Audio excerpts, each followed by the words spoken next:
যে সমস্ত বক্তারা বক্তব্যের নামে এসে গীবতের কারখানা খুলেছো, স্টেজগুলোকে জুতো পিটা করতে শুরু করো পাবলিক, জুতো পিটা করতে শুরু করো পাবলিক।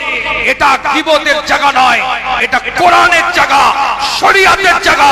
এখান থেকে কোরআনের কথা হবে। তোমার বক্তব্য যা বলার ফোনে তার সাথে বলো। আমরা কারোর বিরুদ্ধেও শুনতে আসিনি, কারোর পক্ষেও শুনতে আসিনি। আমরা কোরআনের পক্ষে কথা শুনতে এসেছি, হাদিসের পক্ষে কথা শুনতে এসেছি, শরীয়তের পক্ষে কথা শুনতে এসেছি। হাদিস, কোরআন, শরীয়তের কথা আমাদেরকে শোনাও, নালে পকেটে পয়সা গুঁজে দিচ্ছি, ঘরে চলে যাও। ছেলে খেলা হচ্ছে জানো। ইনি ওনার বিরুদ্ধে বলছে, উনি এনার বিরুদ্ধে বলছে। এক একটা গ্রামকে 5টা 7টা দল করে দিচ্ছে। কাউকে কেউ বেশি ভালোবাসতে পারে, আমাকে কেউ বাসতে পারে, তাকে কেউ বাসতে পারে, ওনাকে কেউ বাসতে পারে। থাকুক না ভালোবাসা, মৌলিক জায়গায় একটা প্ল্যাটফর্ম তৈরি করেন।